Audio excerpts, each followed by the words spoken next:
Nós vamos medir pela medida que estamos medindo hoje as pessoas na igreja. Temos que tomar muito cuidado com isso. Como seria Jesus para você hoje? Ele não tinha nem onde colocar a cabeça. Número 14. Que tipo de armas espirituais o apóstolo usava? Então, poderosas em Deus para a destruição das fortalezas. Que fortalezas são essas? Fortalezas construídas na mente da pessoa, que tenta combater os verdadeiros ensinos, a verdadeira doutrina, através das heresias e falsos ensinos. E eles serão quebrados, derrotados, através de uma autoridade espiritual. Número 15. O que são fortalezas? São utilizadas, então, para impedir que o conhecimento de Deus avance na mente do coração do homem. São tentações e males dentro e fora da igreja. Muitas vezes acontecem sinais desses que trazem heresias para a igreja. E aí eles convencem as pessoas facilmente. Para combater, é preciso que também aquele que combate fale, pregue a verdade, mas também com sinais de prodígio agora de Deus. Senão as pessoas não poderão ser convencidas. Número 16. Quais são as armas espirituais que devemos usar na guerra espiritual? Então, a palavra de Deus, a espada do Espírito, a verdade, um caráter justo e reto, a proclamação do Evangelho da Paz, a fé, a certeza da salvação e uma vida de oração. Basta você pegar. Pela fé, você vai conseguindo essas armas através da comunhão com o Espírito Santo, através da leitura e estudo da palavra de Deus, jejum, disposição para trabalhar na obra de Deus.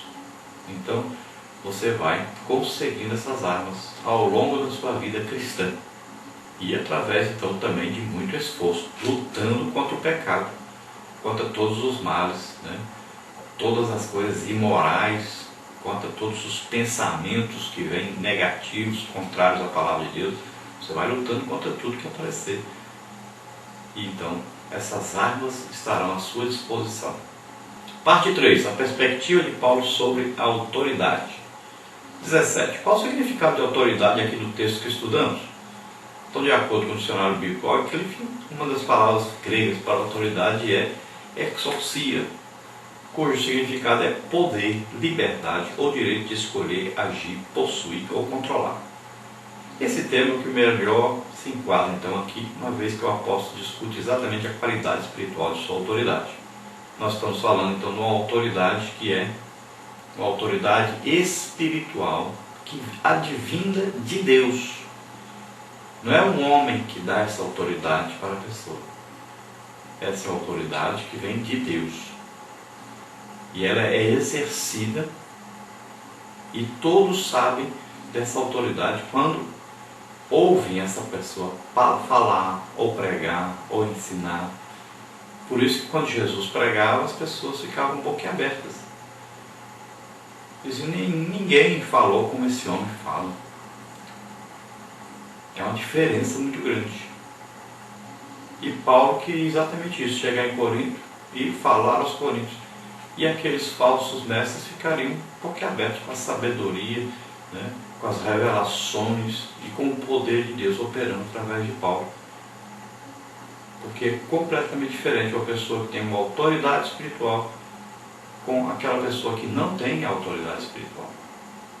Número 18. Quais as perspectivas de Paulo quanto à sua autoridade espiritual? Então Paulo argumenta com os coríntios que a consciência de sua autoridade apostólica encontra-se na coerência entre o seu discurso e a prática. Então as atitudes dele refletiam a sua pregação. O apóstolo questionava as acusações daqueles homens, falsos mestres, pois assim como se autodeclaravam de Cristo, Paulo também podia se declarar. Ele assegurou àquela igreja que a sua autoridade fora lhe concedida pelo Senhor, para a edificação, não para a destruição dos coríntios. Acima de tudo, a integridade de seu caráter e ministério era o seu principal argumento de defesa.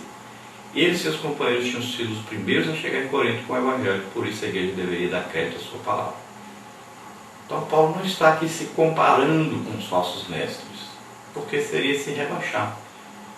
Mas, se eles queriam olhar para os falsos mestres, e olhar para Paulo e comparar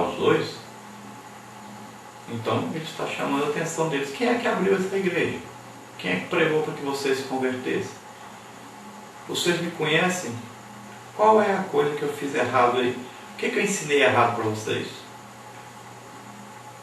De quem eu comprei e não paguei? Nós podemos até lembrar de Samuel, né, desafiando. Falem para mim aí, a quem eu dei prejuízo? O que eu fiz de errado? Podemos ver Moisés.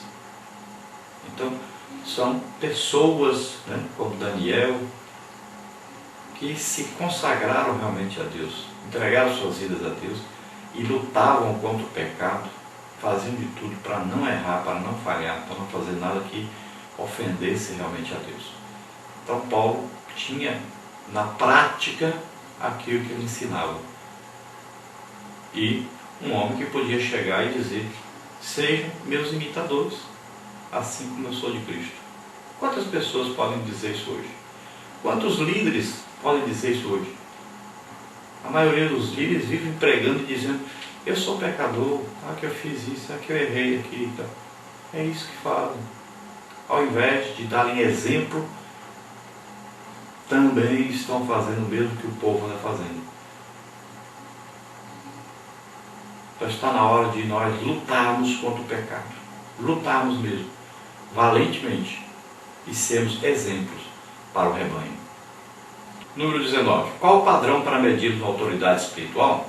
Então Paulo recomenda que nosso padrão de medida deve ser o Senhor e não os outros.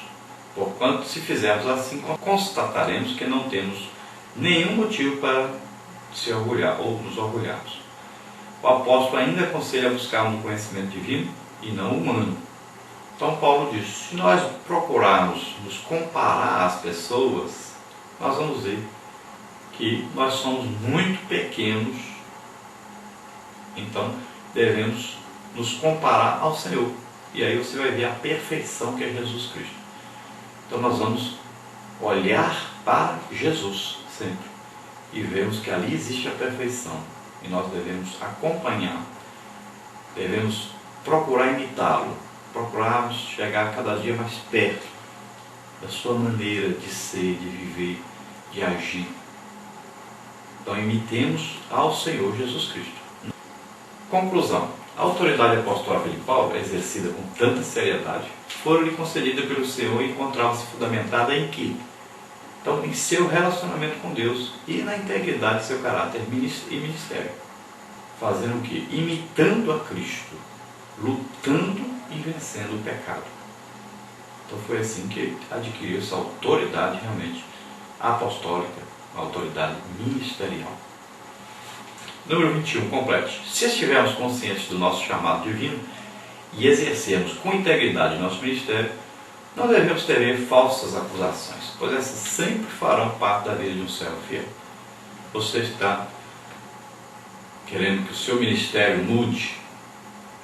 Você vai assumir uma posição espiritual agora, de lutar as guerras do Senhor, de confiar no poder de Deus, na operação do Espírito Santo na sua vida e na vida daqueles que te ouvem. Então vamos orar. Você está doente, está enfermo, é sua oportunidade. Ore agora, acredite, Jesus levou na cruz do Calvário nossas dores e enfermidades. Você que está nos ouvindo, que ainda não fez a decisão ao lado do Senhor, de aceitar Jesus Cristo como seu Senhor, seu Salvador, de entregar sua vida a Deus, faça-o agora. Vamos orar juntos. Ó Pai, em nome de Jesus, te apresentamos essas vidas que agora se entregam a Ti. Ó Senhor, concede-lhes a graça, Senhor, a misericórdia, o amor. Ó Pai, em nome de Jesus,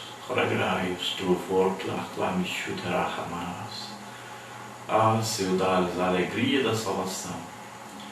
Concede, Senhor, a esses ministros, a essas pessoas que querem fazer a Tua obra, mesmo aqueles que ainda não foram escolhidos, consagrados pelos homens, mas, Senhor, aqueles que querem fazer a Tua obra, dá-lhes autoridade espiritual, enche o Senhor do Teu poder. Ó Pai querido, usa-os para a honra e glória do Teu nome. Ajuda, Senhor, a Tua igreja a imitar o caráter de Jesus, a fé de Jesus, a perfeição de Jesus. Ó Pai querido, em nome de Jesus, eu repreendo toda enfermidade, toda doença, em nome de Jesus. Demônios, saiam dessas vidas, em nome de Jesus agora. Eu repreendo toda força maligna nas suas vidas e ministro, Pai, a tua cura, o teu poder, a tua mão saradora sobre eles agora, em nome de Jesus. Amém.